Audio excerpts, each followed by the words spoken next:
পশ্চিমবঙ্গের অতিথি শিক্ষক সংগঠন থেকে এই কলকাতা প্রেস ক্লাবে উপস্থিত হয়েছি এবং এখানে উপস্থিত আমাদের পশ্চিমবঙ্গের বিভিন্ন প্রান্তের বিভিন্ন মহাবিদ্যালয়ের অতিথি শিক্ষকরা আছেন, সঙ্গে আমাদের সাংবাদিক মহোদয়রা আছেন।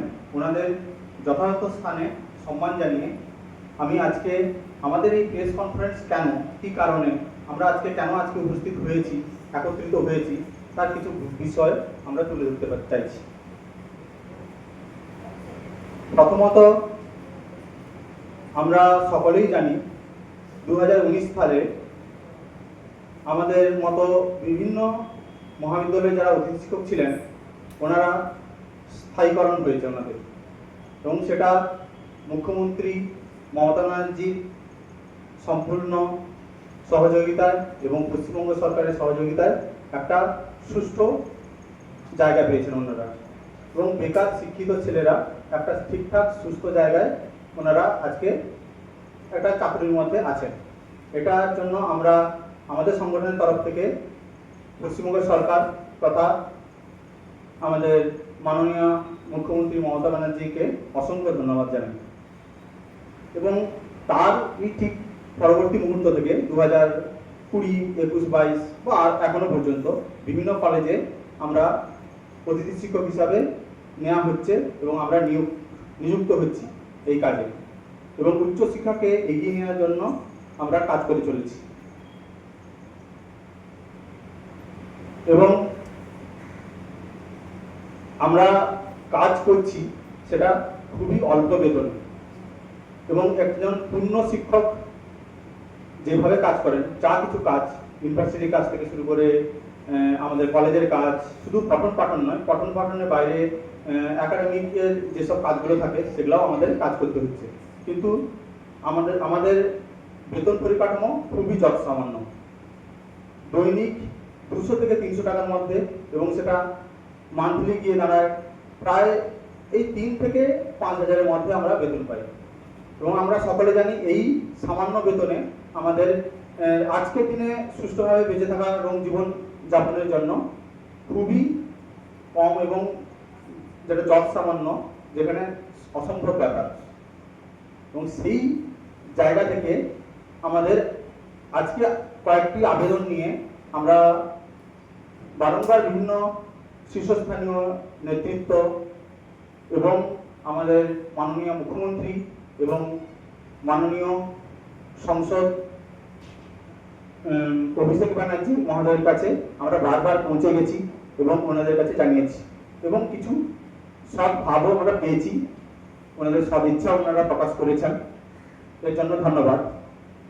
এবং নবান্ন এবং বিকাশ ভবনের বিভিন্ন আধিকারিক, যেমন হায়ার এডুকেশন ডিপার্টমেন্টের বিভিন্ন আধিকারিকদের কাছে আমরা বারবার গেছি, ওনাদের কাছে আবেদন জানিয়েছি, এবং আমাদের বিভিন্ন ফাইলের উপর কাজও চলছে, এবং আমরা মনে করছি এই কাজ আমরা অনেকটা এগিয়ে নিয়ে গেছি এবং আমাদের কাজ প্রায় কমপ্লিট। কিন্তু এখনো পর্যন্ত আমাদের মাননীয় মুখ্যমন্ত্রীর কাছ থেকে বা পশ্চিমবঙ্গ সরকারের কাছ থেকে আমরা কোনো পজিটিভ বার্তা পাচ্ছি না। তো সেই কারণেই আজকে এই প্রেস কনফারেন্স, যাতে আমরা তো জানাচ্ছি বিভিন্নভাবে, বিভিন্ন জায়গার মাধ্যমে আমরা জানাচ্ছি, বিভিন্ন জায়গায় পৌঁছে যাচ্ছি।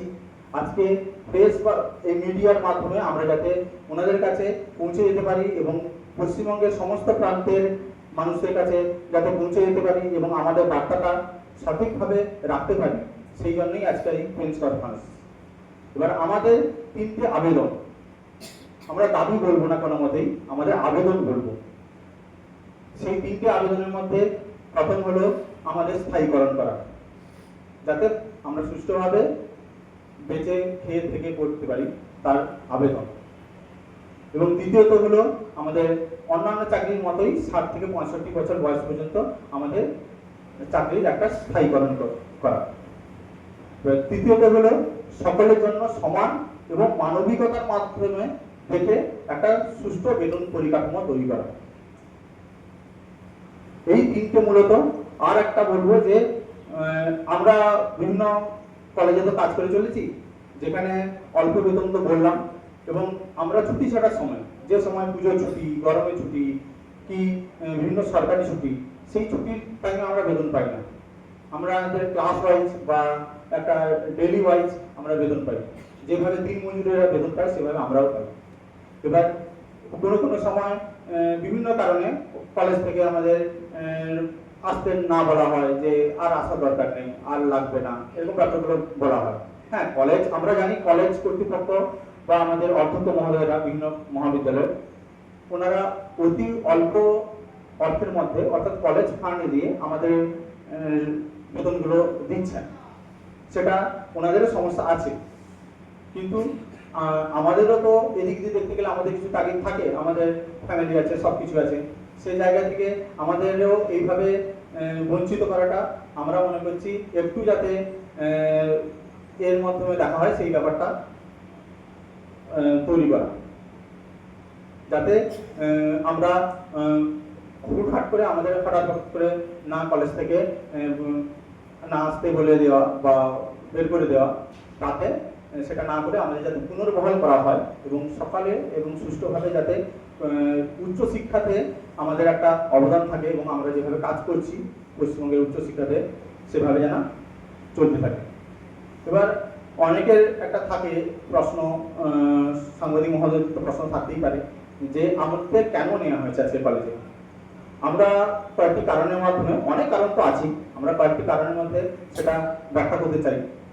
আজকে আমরা সকলেই জানি এনইপি 2020 অর্থাৎ জাতীয় শিক্ষানীতি। জাতীয় শিক্ষানীতিতে ইউজি অর্থাৎ আন্ডার গ্রাজুয়েট কোর্সের জন্য আমাদের 4 বছর নির্ধারণ করা হয়েছে। অর্থাৎ প্রত্যেকটি ডিপার্টমেন্টে আমাদের 4 বছরের ক্লাস একসঙ্গে চলছে, অর্থাৎ 4টে সেমিস্টার একসঙ্গে ক্লাস করছে। 8টা সেমিস্টার, 4 বছরে 8টা সেমিস্টার হয়, সেখানে 4টে সেমিস্টার একই সঙ্গে ক্লাস করছে, অর্থাৎ একটা সেমিস্টার বাড়ছে, এবং সেখানে শিক্ষক অবশ্যই দরকার। কলেজও তাই বাধ্য হয়ে এই ধরনের শিক্ষক আমাদের নিয়োগ করতে বাধ্য হচ্ছেন, এবং বিভিন্ন সাবজেক্ট এবং আজকের দিনের সঙ্গে তাল মিলিয়ে বিভিন্ন প্রান্তিক কলেজগুলো, কলকাতা কলেজে হয়তো অনেক রকমের সাবজেক্ট আছে, কিন্তু বিভিন্ন প্রান্তিক কলেজে, গ্রাম্য যেসব কলেজ আছে, ওখানে আজকের দিনের সঙ্গে তাল মিলিয়ে বিভিন্ন রকম কোর্স চালু হচ্ছে, অর্থাৎ বৃত্তিমূলক শিক্ষা, যেটা আমাদের মুখ্যমন্ত্রী, মাননীয় মুখ্যমন্ত্রী খুব সহযোগিতা করছে যে জায়গাগুলোতে বৃত্তিমূলক শিক্ষা এবং বিভিন্ন রকম নতুন নতুন সাবজেক্ট সেগুলোকে চালু করা হচ্ছে। এবার সেখানে নতুন নতুন শিক্ষকদের প্রয়োজন হচ্ছে। তাছাড়াও তৃতীয়ত, আমাদের মাননীয় মুখ্যমন্ত্রীর খুব সহযোগিতায় যেসব কলেজগুলোতে, যেমন দার্জিলিং, জলপাইগুড়ি থেকে শুরু করে পুরুলিয়া, বাঁকুড়া এবং পূর্ব মেদিনীপুর, এইসব সাইডে, ঝাড়গ্রাম সাইডে এইসব যেসব কলেজগুলো আছে, সেখানে বিভিন্ন রিজিওনাল ল্যাঙ্গুয়েজ, যেমন নেপালি, সাঁওতালি, কুড়মিলি, ওড়িয়া, এইসব বিভিন্ন রিজিওনাল ল্যাঙ্গুয়েজ বা হিন্দিতেও বিভিন্ন কোর্স, বিভিন্ন শিক্ষা ব্যবস্থা, উচ্চশিক্ষায় বিভিন্ন রকম ডিগ্রি সিস্টেম চালু করা হচ্ছে। এবার সেখানে একটা শিক্ষকের প্রয়োজন হয়। লোকাল যেসব টিচাররা আছেন, ওনারা ওই ভাষায় কথা বলতে, লিখতে পড়তে অভ্যস্ত, তো ওনাদের ওখানে নিযুক্ত করা হচ্ছে। তো এরকম আরো অন্যান্য কারণ আছে। তো এরকম আমরা 3-4টা কারণ তুলে ধরলাম যেখানে আমাদেরকে নিযুক্ত করা হচ্ছে।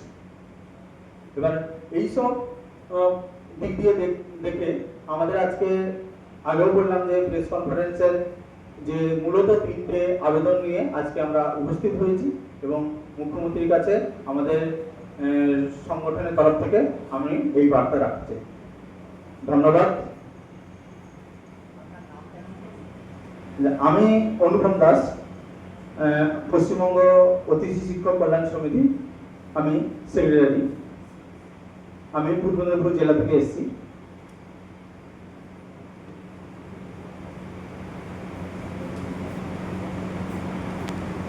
বাবু উনি বক্তব্য রাখবেন।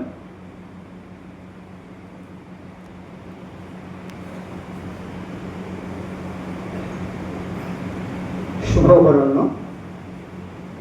যারা সাংবাদিক বন্ধুরা রয়েছেন তাদেরকে আমার শ্রদ্ধা, এবং আমার যারা সহকর্মীরা রয়েছেন তাদেরকে আমি আমার শ্রদ্ধা জানাই। আমরা আজকে একত্রিত হয়েছি আমাদের সেক্রেটারি মহাশয় অনুপ দাস তিনি বলেছেন, মূল বক্তব্য তুলে ধরেছেন। তার পাশাপাশি আমি কয়েকটি কথা বলতে চাইছি। আমাদের মতো যারা শিক্ষকরা কলেজের সঙ্গে যুক্ত রয়েছেন অস্থায়ী শিক্ষক হিসেবে, তারা কলেজে আপ্রাণ চেষ্টা করে যাচ্ছি আমাদের আমাদের সামর্থ্য অনুযায়ী যতটা পারি আমাদের কলেজকে দেওয়া। আমরা বিভিন্ন প্রান্তিক কলেজের সঙ্গে যুক্ত রয়েছে। আমাদের এখানে যে সংগঠনের বিভিন্ন আমাদের যে 23টা জেলা রয়েছে, প্রত্যেকটি জেলা থেকে আমাদের সদস্যরা রয়েছেন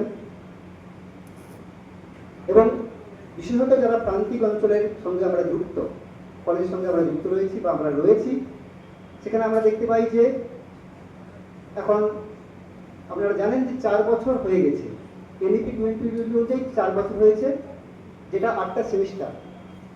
ফলে আমরা প্রচুর পরিশ্রমের সঙ্গে কাজ করি। এমনও হয়েছে যে কলেজ শেষ হয়ে গেছে তারপরেও আমরা কাজ করেছি।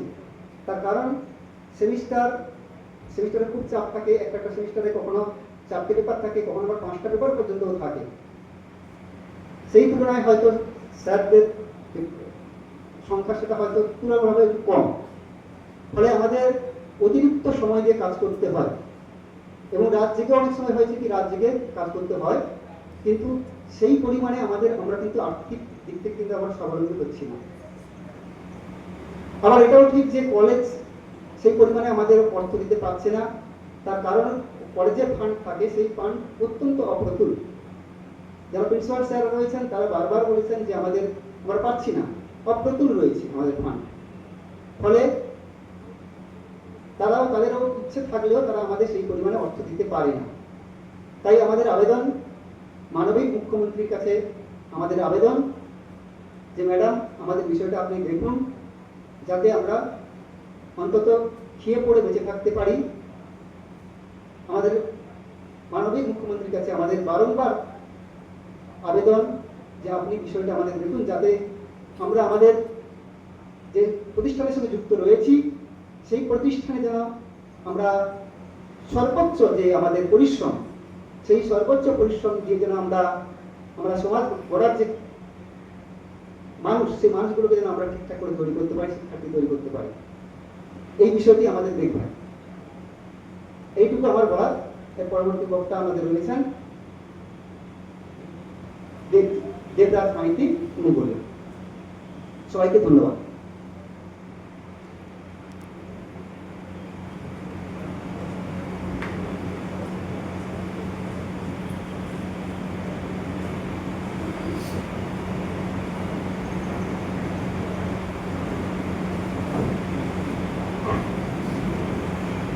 হ্যালো, আপনাদের প্রত্যেককে শুভেচ্ছা জানাই। এর আগে যারা বলেছেন, যে বক্তারা বলেছেন, তারা আমাদের কথা বলেছে। তো আমরা যারা এখানে বসে আছি, আমাদের যদি পরিচয় দেওয়া হয়, আমাদের প্রধান পরিচয় হচ্ছে আমরা ভারতবর্ষের একজন দায়িত্ববান নাগরিক। এবারে কোন এই দায়িত্ববান শব্দটা অনেক বড় কথা। দায়িত্ববান মানে কি শুধুমাত্র আমাদের ভোটাধিকার থাকা মানেই আমাদের দায়িত্ব? কেউ যদি এটা যদি বিবেচনা করে, তাহলে আমরা বিশ্বাস করি সে মূর্খের সঙ্গে বসবাস করছে। দায়িত্ববান কথার অর্থ হচ্ছে যে তারা পরিবারের দায়িত্ব নিতে পারে, তাকেই দায়িত্ববান কথা বলা হয়ে থাকে। আপনারা দেখবেন এখানে যারা আছেন তারা কিন্তু প্রত্যেকে, আমাদের যা বয়স, সেই বয়সে কিন্তু প্রত্যেককে পরিবারের দায়িত্ব নিতে হয়। এবার পরিবারের দায়িত্ব নেওয়া মানে কি সকালবেলা বাজারের থলি নিয়ে বাজার করা? পরিবারের দায়িত্ব নেওয়া মানে কি বিভিন্ন অনুষ্ঠানের মধ্যে এসে যাওয়া, মানে কি সে অনুষ্ঠানে জিনিসপত্র কেনা? সেটা নয়। দায়িত্ব মানে সেখানে যে আমাদের পরিবারের মধ্যে কারো শরীর খারাপ হলে সে তার বিষয় একটা প্রচুর খরচ, সেই খরচ বহন করা। সেই দায়িত্ব মানে হচ্ছে আমাদের যাদের মধ্যে আরো বৃহত্তর পরিবারের সঙ্গে, যারা জয়েন্ট ফ্যামিলির মধ্যে থাকে, তাদের মধ্যে বিশাল তার কন্ট্রিবিউট ব্যাপার থাকে। এটা সমস্ত কিছু দায়িত্ব। তাহলে দায়িত্বটা পূরণ করতে গেলে কি করতে হয়? আমাদের বিভিন্ন পেশার মধ্যে আমাদের আসতে হয়। পেশা মানে বর্তমান পেশার মধ্যে বিভিন্ন পেশা আছে। কেউ ব্যবসার কাজে যুক্ত, কেউ চাকরির মতো পেশার মধ্যে যুক্ত, বিভিন্ন কাজের মধ্যে যুক্ত। আমরা এখানে যারা আছি তারা আমরা বিভিন্ন রকম কলেজে যারা পড়াই, আমরা সেই কলেজের প্রফেশনাল মধ্যে আমরা প্রত্যেকে যুক্ত হয়েছি। এবার একটা খুব মজার বিষয় হচ্ছে এটাই যে অনেকে ভাবে, যেহেতু আজকে প্রেস কনফারেন্স হচ্ছে, যেরকম খোলাখুলি আলোচনা চলছে, কেউ যদি না ভেবে থাকেন যে আমরা কলেজের সঙ্গে যুক্ত মানে আমরা পশ্চিমবঙ্গ সরকারের যে সমস্ত পার্মানেন্ট প্রফেসর বা যারা স্যাট ক্যাটাগরির মাইনে আমরা পাই, তারা কিন্তু সেটা ভুল ধারণা, আমরা কিন্তু সেটা পাই না। কিন্তু তার বিনিময়ে আমরা, অর্থাৎ আমরা বিভিন্ন জেলা থেকে যারা এসেছে, অর্থাৎ বর্ধমান আছে, বাঁকুড়া আছে, কৃষ্ণনগর আছে, নদিয়া আছে, জলপাইগুড়ি আছে, দক্ষিণ দিনাজপুর আছে, হাওড়া, হুগলি, কলকাতা, বিভিন্ন জায়গা থেকে আছে।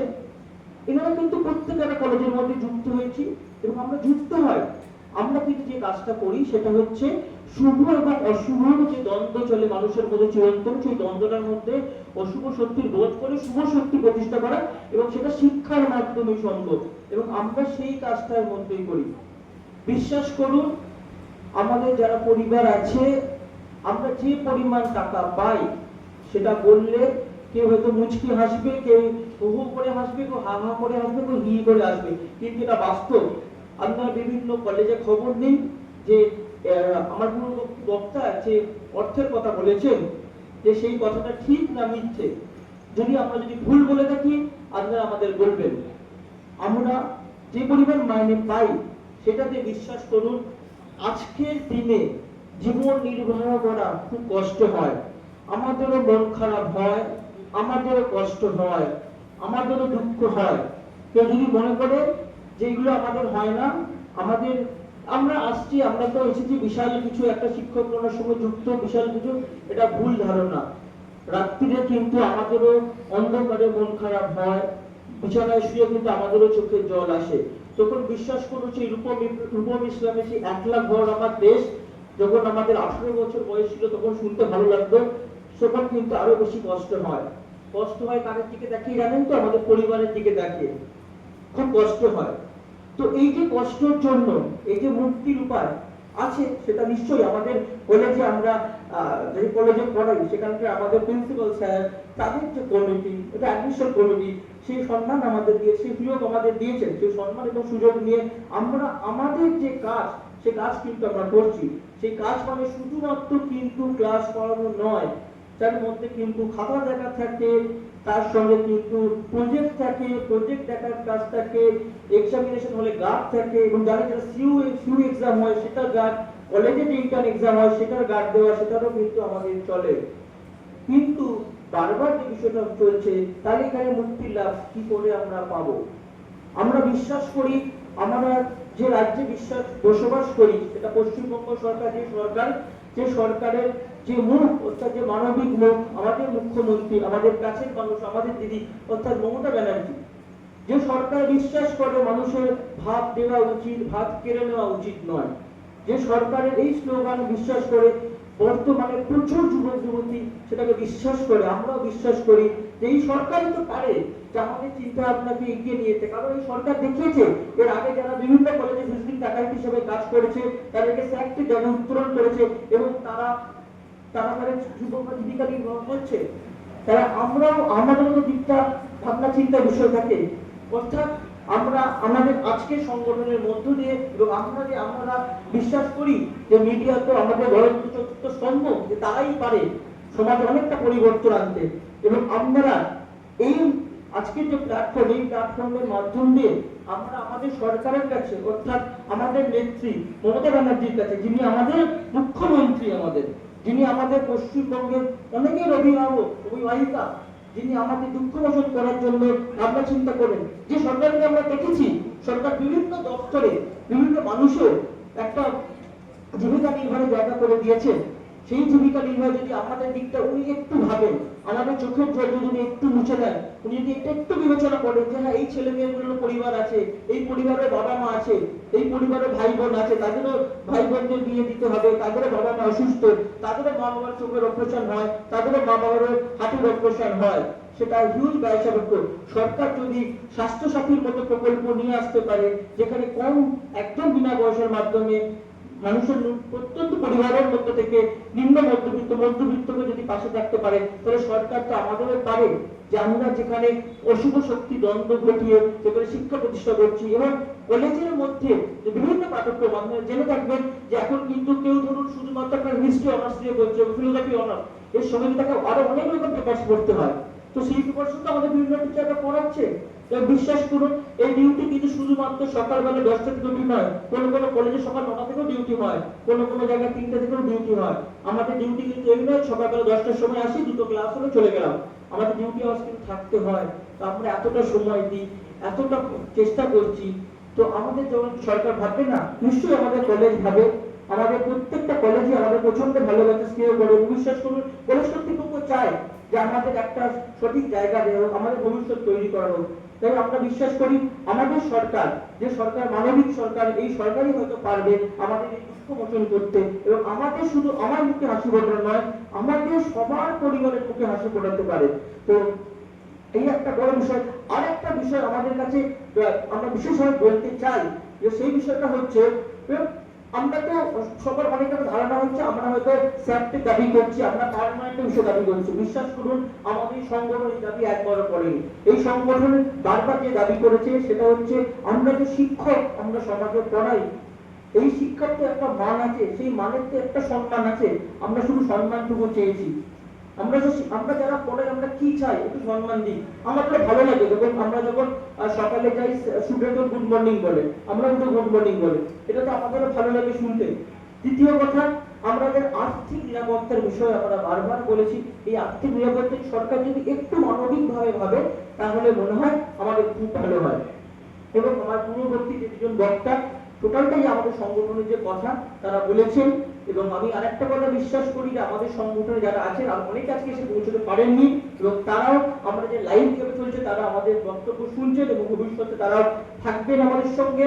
এবং সরকার যদি একটু মানবিক ভাবে যদি একটু বিচার বিশ্লেষণ করে, এবং সেটা হচ্ছে এই মিডিয়ার মাধ্যমে যদি একটু বিশ্লেষণ যদি করে যে হ্যাঁ এটা সত্যি প্রয়োজন কিনা, তাহলে কিন্তু আমাদের মুখে খুব চওড়া একটা হাসি ফুটবে। এবং বিশ্বাস করুন আমরা দিন বদলের স্বপ্ন দেখি, আমরা বিশ্বাস করি যে কাল একটা নতুন সূর্য উঠবে। এবং সেই সূর্য এটা হবে এই ধর্মতলার বুক দিয়ে যখন চওড়া রাজপথ দিয়ে আমরা হেঁটে যাব, যে আমরা দাবি করবো যে এই প্রেস ক্লাবে আমরা একদিন এসেছিলাম, সেই সময় আমাদের হয়তো খুব একটা বিশৃঙ্খল অবস্থা ছিল, এই আপনাদের মিডিয়াতে বন্ধুদের হাত ধরেই আমাদের জীবনটা একটু সাজিয়ে দিতে পেরেছি।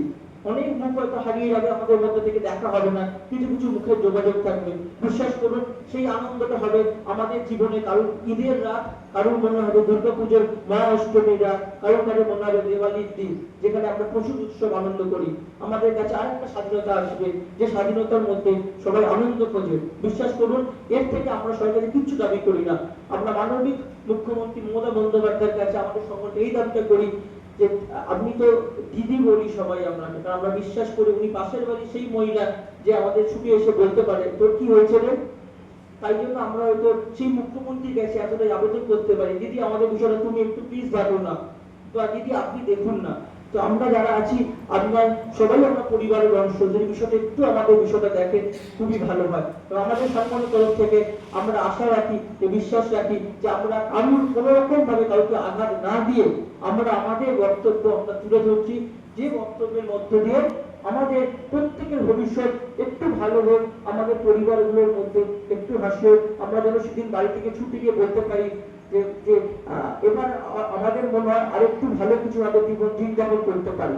তো ধন্যবাদ, বেশি সময় নেব না, কারণ আরো আমাদের বক্তব্যের আছে বা আরো কিছু বলে বা মিডিয়া বন্ধুরা যদি আমাদের যদি জিজ্ঞাসা করতে পারেন নিশ্চয়ই আপনারা করতে পারেন। আপনারা প্রত্যেকে ভালো থাকবেন এবং প্লিজ মিডিয়া বন্ধুদের রিকোয়েস্ট করছি আপনারা একটু এই খবরটা, যেহেতু গণতন্ত্র স্তম্ভ, আপনারা একটুখানি সংবাদ মাধ্যমের মাধ্যম দিয়ে আপনারা একটুখানি পৌঁছে দেবেন। আমরা বিশ্বাস করি আপনারা পারেন। কারণ সরকারের যখন নির্বাচন আসে আপনারা দেখান যে কিভাবে কি হচ্ছে, কোথায় কি হচ্ছে।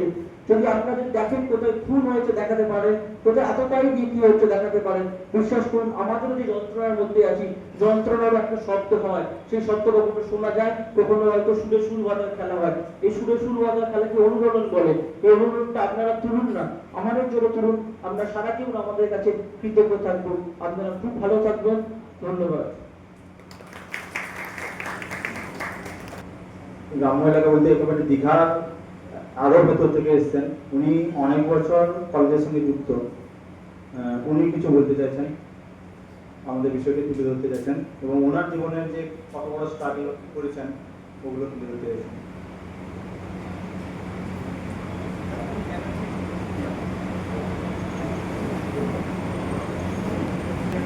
উপস্থিত আমাদের সকলের সহকর্মী ও সাংবাদিক মহোদয়কে যথাযথ শ্রদ্ধা ও আন্তরিক শুভেচ্ছা জানিয়ে আমি কিছু বলতে চাই। আমাদের পূর্ববর্তী সহকর্মীরা অনেক কিছু বলে গেছেন, কিন্তু আমি কিছু বলতে চাই। আমি যখন কলেজে নিয়োগ হলাম 2014 সালে, কিছু টেকনিক্যাল কারণে আমার হয়নি স্যার। 2019 সালে যে স্যারটা হয়েছিল, কিছু টেকনিক্যাল কারণে আমার হয়নি, কিন্তু বহুবার আমি বিকাশ ভবনে দৌড়ে গেছি এবং ওখানে সমস্ত নথিও জমা করেছি।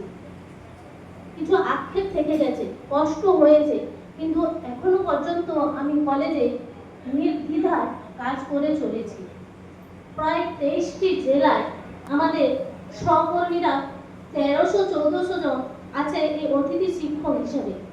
তারা পরিকাঠামোগত বেতন পায় না, কিন্তু অনেক কাজ করতে হয়, পরিশ্রম করতে হয়। ওরা যদি না থাকতো তাহলে ডিপার্টমেন্টও চলতো না। একটা ডিপার্টমেন্ট আছে যে সেখানে ফুল টাইমার টিচারও নেই, স্যার টিচাররা হয়তো একজন আছে, সেখানে অতিথি অধ্যাপক হয়তো 2-4 জন আছে। তাহলে সেই ডিপার্টমেন্ট চলবে কি কারণে?